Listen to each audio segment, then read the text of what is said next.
भगवान की भक्ति करते हैं तो बहुत ही अच्छे भाव प्रकट होते हैं और आंखों से आंसू भी आने लगते हैं। मन बहुत रोता है। भक्ति करते करते सभी बुरी आदतें छूट गई, जैसे मदिरा, सिगरेट, अंडा सब छूट गया।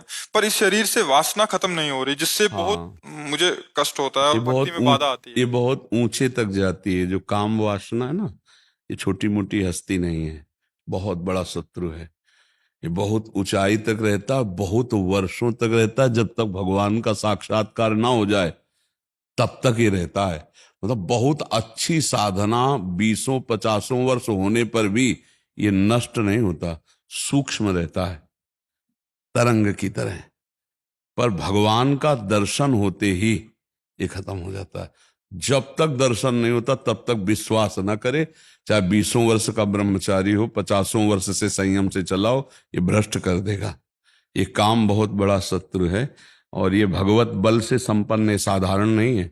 भगवान श्री कृष्ण के पुत्र के रूप में जन्मा है। प्रद्युम्न जी कामावतार है ना, तो हाँ, तो भगवत स्वरूप है। ये काम तब तक रहता है, बस सावधान रहना इससे। ये कोई छोटी मोटी हस्ती नहीं है कि साल 2 साल भक्ति करो और ये भाग जाएगा। ले पास ही रहेगा आपके। और जब तक भगवत साक्षात्कार नहीं होगा तब तक ये बना रहेगा। इसलिए डरना नहीं, ये आपको भ्रष्ट नहीं करेगा, ये आपको सहयोग करेगा। ये डरा डरा के आपको भगवान की शरण में पहुंचाएगा। जैसे छोटा बच्चा घर के बाहर खेल रहा हो, पर कोई भय आ जाए तो माँ की तरफ दौड़ता है ना, ऐसे भक्त का एक आश्रय तो भगवान रहते हैं। जब कामादि विकार सताएं तो भगवान को पुकारो, हे प्रभु हमारी रक्षा करो। और जहां तक हो सके शास्त्र आज्ञा में रहोगे तो कभी भ्रष्ट नहीं होगे। जैसे किसी माता बहन का किसी भी तरह से एकांत में जिससे हमारा भाव बिगड़ चुका है उससे, या जिससे भाव हमारा बिगड़ सकता है, ऐसे चांस न दिए जाए, फिर भगवान रक्षा नहीं करेंगे। ये भी बात ध्यान रखना। जैसे हमारा जिससे भाव बिगड़ चुका है, हमारा संबंध पहले गलत रहा है, और उससे हमारा एकांतिक मिलन हो जाए तो हमारा गलत क्रिया हो जाएगी। या हमें लगता है कि इससे भाव संबंध बिगड़ सकता है, तो अपने आप कड़ुआ स्वभाव रखकर दूरी हटाओ, दूरी बनाओ। संगम त्यजेत मिथुन व्रतिनाम मुमुक्षु सर्वात्मना न विसृजेत बहिरिंद्रियाणि। माया भेजेगी आपके पास। जब कोई भगवत प्राप्ति का लक्ष्य करेगा, चाहे स्त्री हो या पुरुष, माया इन्हीं दोषों के द्वारा उसे भ्रष्ट करने के लिए उसकी व्यवस्था पुष्ट करती है। लाखों में कोई एक ऐसा जो ये बात कि मुझे परमानंद प्रभु चाहिए, ना कि अब भोग, बहुत भोग लिया और बहुत देखा, ऐ मन अब नहीं गलत करेंगे, ऐसे जीता जाता है। तो धीरे धीरे धीरे धीरे संयोग न बनने पावे, क्रिया न बनने पावे। अब मान लो आप गृहस्थ में हो, पत्नी होगी, धर्म पूर्वक पत्नी से यदि सहवास करो तो पाप नहीं माना जाएगा।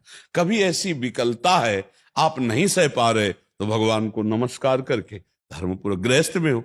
लेकिन पराई माता बहन का अवसर भी आवे तो भी नहीं। तो भी ये बस ये कि आप हम प्राण त्याग सकते हैं, लेकिन हम गलत आचरण नहीं कर सकते। अब बहुत बार प्रभु ऐसा हुआ, हाँ, पर मुझे ऐसा अंदर से आवाज आया, नहीं भगवान परीक्षा ले रहा है। हाँ, यही बात रखना चाहिए, यही बात। अलग अलग तरह से लालच दे रहा है कि ये करेगा या नहीं करेगा, देखता हूं मैं। हाँ, तो उस समय भगवान की यही बात अगर दिमाग में रखोगे कि मेरी परीक्षा हो रही तो आप पास हो जाओगे, फेल नहीं होगा। अगर आपने ये सोचा कि यार बढ़िया जुगाड़ बन गया है, खान पान व्यवस्था जो भी भोग सामग्री, भगवान तो मिल ही जाएंगे, चलो इसे भोग लेते, बस फिर गया, फिर मिट्टिया मिट हो। फिर बाद में जानते हो क्या ग्लानि कराएगा ये मन, यार अब तो भ्रष्ट ही हो गया, अब तो भगवान तो मिलना नहीं, तो यार जितना है फिर मौज लो मस्ती लो, ऐसे ऐसे मन सिखाता है। बड़ी मुश्किल से मिले हैं। हाँ, अब नहीं, हाँ, आंखें खुल गई अब। हाँ, नहीं, बहुत धन्यवाद है, आप अच्छे मार्ग के सभी प्रति। चीजें छूट गई धीरे धीरे करके। ये रह गई थी, 8-10 महीना हो गया है। बहुत भगवान से विनती करता हूँ, प्रार्थना करता हूँ, चले जाए चले जाए चले जाए। हाँ, बट अभी थोड़े टाइम पहले पत्नी भी खूब रो रही थी, नहीं मुझे वृंदावन धाम चलो धाम चलो। क्या मालूम राधा रानी ने सुन ली, इधर का प्लान बना लिया, आ जी। गए, आपके दर्शन भी हो गए, जी। सब हो गए। बस ये बात ध्यान रखना कि इस मार्ग में चलने वाले को गिराने के लिए माया प्रश्न रखती है सामने। छमाही सालाना स्कूल में भी प्रश्न होते हैं, तो कभी भी हो सकता है अपना। तो ये ध्यान रखना, धर्म पूर्वक चलना, अब गलत मत चलना। अब लो नशानी, अब नान, अब तक जो हुआ नहीं अब समझ में आता है धीरे धीरे। धीरे धीरे। नहीं, और सत्संग रोज सुनते रहना और नाम जप करते रहना। तो सत्संग और नाम जप ये तुम्हें गिरने नहीं देगा। ये तुम्हारे सत्संग सुनो ना, तो जैसे रोज तलवार को पैनी करो, ऐसे ज्ञान की तलवार पैनी होती रोज साधन को हरि भजन है कै सत्संग सहाय। अगर संत महापुरुषों के वचन सुनते रहें और नाम जप करते रहें तो हम फिर गिरेंगे नहीं, बस चलें वैसे ही जैसे संत जन कह रहे हैं। जहां लग रहा है कि यहां गिर सकते हैं वहां संयोग ही ना बैठने दे, दूरी बना के रखे, पक्का समझो। कभी ऐसा संयोग बन रहा हो तो भाग पड़ो कमजोर बन के, बलवान बन के वहां बैठना नहीं। बैठ गए तो गए, देर नहीं लगती है, बहुत बलवान है। और अगर कमजोर बन के भाग गए तो बच गए। इसमें भागना ही है, उससे लड़ नहीं सकता कोई। एक बार भगवान व्यास देव जी ने एक श्लोक लिखा कि बलवान इंद्रिय ग्रामो विद्वानम अपि करसति। इंद्रियां बड़ी बलवान है जो बड़े बड़े विद्वानों को भी खींचकर भ्रष्ट कर देती है।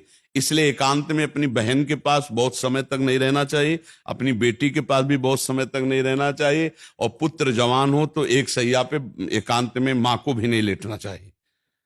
तो जैमिनी जी बड़े ऋषि हैं, तो उनका प्रभु ऐसा कैसे हो सकता है कि विद्वान है वो और जानता है मेरी बहन है और बेटी है, पवित्र भाव, तो वो ऐसा कैसे कर सकता है। आपने जो श्लोक लिखा तो मुझे संशय नहीं, पर मुझे आप समझाइए कि ऐसा कैसे, जो विद्वान है, मूर्ख हो तो बात अलग है। तो उनका इस प्रश्न का उत्तर तो हम कुछ दिन बाद देंगे। हमें याद आ गया, हमको बद्री नारायण वाले आश्रम में जाना है। अब ये उत्तर है उनके प्रश्न का। तो 10-15 दिन तुम संभालो आश्रम, सैकड़ों ब्रह्म ऋषि विद्यार्थी जन है। 15 दिन बाद हम आ जाएंगे, फिर आपके इस प्रश्न का उत्तर देंगे, ठीक है। उसी शाम को हल्की सी वर्षा होने लगी। भगवान है व्यासदेव जी, संध्या का समय, और 16 वर्ष की अवस्था धारण की, श्याम रंग अरविंदाक्ष नेत्र, और छम छम करती हुई सामने आ गई। और गंगा स्नान करके सब ऋषि जन ऐसे जा रहे थे, सब ऐसे। तो जयमिनी जी के पास आई और कहा, भगवान रात्रि का समय आने वाला है, बड़ा भयावह है, मैं अपना घर भूल गई हूं, आज रात्रि अपने आश्रम में आप जगह दे देंगे क्या। उनका नहीं, गुरुदेव बाहर गए हुए हैं और सख्त आदेश है, ब्रह्मचारियों का स्थान है, या स्त्री प्रवेश निषेध। प्रभु स्त्री की बात नहीं है, मैं आपकी शरण में हूं, मेरी जान का खतरा है, मैं अकेली हूं जंगल में। और शरणागत के लिए तुम्हारे गुरुजी ने समझाया कि शरणागत की रक्षा करनी चाहिए। अब गुरुजी हैं, उनको कौन काट सकता है। जयमिनी जी ने कहा, बात तो तुम्हारी सही है कि तुम्हारा स्त्री शरीर है, अभी देखा नहीं, स्त्री शरीर है और गुरु जी है नहीं, और तुम्हारी रक्षा भी कर। अच्छा, ऐसा कर सकते हैं कि हम अपने आश्रम में एक झोपड़ी खपरेला था, उसमें अलग आपको दे देंगे, दरवाजा लगा, आप बंद कर, मैं भी कहूं तो दरवाजा रात्रि में मत खोलना, सुबह निकल जाना। तो उनका, जैसी आपकी आज्ञा, मेरी रक्षा हो जाएगी, चलो दूर चलो, और वो कुटिया है, जाओ दरवाजा अंदर बंद कर लो जाकर, यहां सब ब्रह्मचारी रहते हैं। अब जाके जो संध्या वंदन करके ध्यानस्थ हुए, फिर दिमाग में आया कि हमने पूछा नहीं कि तुम रात्रि में अकेले कैसे फंस गई, आखिरकार हो कौन, कहां से आई हो, तुम्हारा ब्याह हुआ है कि नहीं हुआ है, विविध प्रकार का उसी का चिंतन होने लगा। तो ध्यायतो विषयान पुंसात संगास्तेषु उपजायते, संगात संजायते कामः, कामात् क्रोधो विजायते, क्रोधात् भवत् सम्मोहा, सम्मोहा स्मृति विभ्रमा, स्मृति भ्रंशात् बुद्धिनाशो, बुद्धिनाशात् प्रणश। पहला रोग शुरू हो गया, ध्यान। जहां प्रभु का ध्यान होना था वहां उस, तो चरण देखे थे बड़े ही सुंदर, उनका मुख कितना सुंदर होगा। अब गए, अब इतना सब करते हुए रात्रि तो हो ही गई थी, दरवाजा खटखटाया, तो उन्होंने कहा दरवाजा तो नहीं खुलेगा। बोले मैं जयमिनी जी हूं। बोले नहीं, जयमिनी जी ने मना किया है कि सुबह नहीं खुलेगा दरवाजा। तो खपरा हिलाए थे, कोई लिंटर तो था ले खपरा हटाए, बांस हटाए, कूद गए।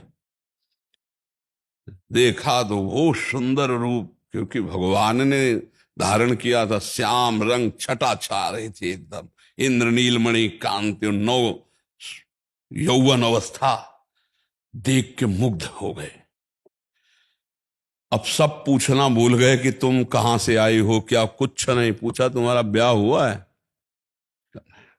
नहीं, तो तुम ब्याह कर सकती हो, हाँ हमसे कर सकती हो। बोले आप जैसा ऋषि मिले तो फिर क्या कहला, ब्याह तो कर ही लेगी। तो उनका फिर ब्याह कर लो हमसे। तो उनका शर्त है, जहां आप स्नान करने गए थे वहां काली जी का मंदिर है, वहां तक अपना मुंह काला करो, हमें पीठ में बैठा लो और वहां तक ले चलो, फिर वो आम जयमाला डाल देंगी तुम्हारे। तो सोचा अंधेरे का मामला है, बोले ठीक है। काम कितना प्रबल होता है, मुंह काला किया, पीठ में बैठा ला, घुटने के बल चले। जब वहां पहुंचे तो 2 थप्पड़ मारे। तब उन्होंने देखा तो भगवान भगवान व्यास देव जी ने कहा श्लोक गलत है कि सही? बोले गुरुदेव सही है, क्योंकि इतने बड़े विद्वान जैमिनी ऋषि, तो बोले तुम्हारे लिए तो संपूर्ण जगत जननी के भाव में देखो या बेटी के भाव में देखो या बहन के भाव में देखो, तुम्हारा भाव क्यों बदल गया? इस श्लोक में लिखा है कि गलत है कि? बोले गुरुदेव पक्का सही, अब कभी जुड़ रहा। तो ये बात है कि बड़े बड़े विद्वानों की बुद्धि एकांत में संयोग प्राप्त करने के लिए भ्रष्ट हो जाती है, इसलिए बचना चाहिए, शास्त्राज्ञा से चलना चाहिए। जी।